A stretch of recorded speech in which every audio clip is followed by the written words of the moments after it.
अस्सलाम वालेकुम। आज के इस वीडियो में हम जमात शशुम मजमून रियाजी का 15वां सबक मुसल्लस और मुसल्लस की खुसूसियात, इस सबक के मशकी सेट 36 का तीसरा और चौथा सवाल समझेंगे। इस सबक का ये चौथा वीडियो है। आइए सवाल नंबर 3 देखते हैं। शक्ल के मुताबिक अविनाश अपने घर के पास खड़ा है। उसे स्कूल जाने के लिए 2 रास्ते हैं। इनमें से किस रास्ते से फासला कम है, वजह बताइए। यहाँ पर अविनाश अपने घर के पास खड़ा हुआ है, उसे स्कूल जाना है। स्कूल जाने के लिए 2 रास्ते हैं। यहाँ पर हम रास्ता नंबर 1 ए से सी तक और इसी तरह रास्ता नंबर 2 ए से बी और बी से सी तक, यहाँ पर 2 रास्ते दिखाए गए हैं। अब ये दोनों रास्तों में से किस रास्ते का फासला कम है स्कूल जाने के लिए, ये हमें बताना है और उसकी वजह भी बताना है। तो यहाँ पर हम इन रास्तों पर गौर करते हैं तो यहाँ पर एक मुसल्लस बन रहा है, मुसल्लस ABC, और इस मुसल्लस के 3 जिले हैं, जिला AC, जिला AB और जिला BC।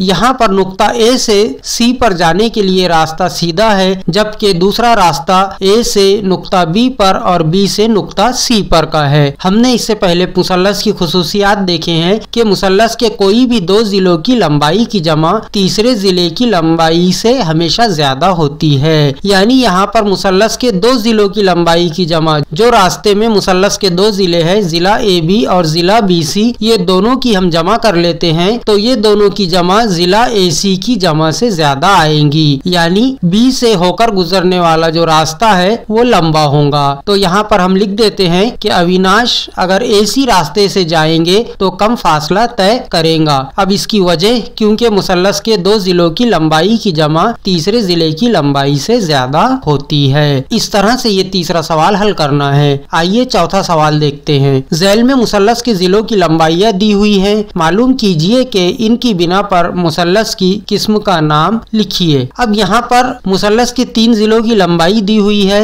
ये तीनों जिलों की लंबाई देखकर हमें मुसल्लस की कौन सी किस्म है जिलों के लिहाज से वो पहचानना है। अब यहाँ पर पहले जिले की लंबाई 3 सम है, दूसरे जिले की लंबाई 4 सम है और तीसरे जिले की लंबाई 3 सम है। यहाँ पर मुसल्लस के तीनों जिलों की लंबाई मुख्तलिफ है, तो हम कह सकते हैं कि ये मुख्तलिफुल अज़ला मुसल्लस है। दूसरा सवाल 3.4 सम, 3.4 सम और 5 सम। पहले जिले की लंबाई 3.4 सम, दूसरे जिले की लंबाई भी 3.4 सम और तीसरे जिले की लंबाई 5 सम। अब यहाँ पर 2 जिलों की लंबाई एक जैसी है, मसावी है, तो हम कह सकते हैं कि ये मुसल्लस मुत्तसावियुस साकिन मुसल्लस है, क्योंकि मुत्तसावियुस साकिन मुसल्लस में 2 जिलों की लंबाई एक जैसी होती है। तीसरा सवाल देखते हैं। 4.3 सम, 4.3 सम और 4.3 सम। यहाँ पर तीनों जिलों की लंबाई पहले जिले की, दूसरे जिले की और तीसरे जिले की लंबाई एक जैसी है, 4.3 सम। तीनों जिलों की लंबाई मसावी है। इस बिना पर तो हम कह सकते हैं ये मुसल्लस मुत्तसावियुल अज़ला मुसल्लस है, क्योंकि मुत्तसावियुल अज़ला मुसल्लस में तीनों जिलों की लंबाई एक जैसी होती है। चौथा सवाल 3.7 सम, 3.4 सम और 4 सम। पहले जिले की लंबाई 3.7 सम, दूसरे जिले की लंबाई 3.4 सम और तीसरे जिले की लंबाई 4 सम। अब यहाँ पर तीनों जिलों की लंबाई मुख्तलिफ है और हम जानते हैं कि मुसल्लस के अगर तीनों जिलों की लंबाई मुख्तलिफ हो तो ऐसे मुसल्लस को हम मुख्तलिफुल अज़ला मुसल्लस कहते हैं। इस तरह से ये चौथा सवाल हल करना है। इंशाअल्लाह इसके बाद की वीडियो में हम आगे की मश्क समझेंगे। अल्लाह हाफिज।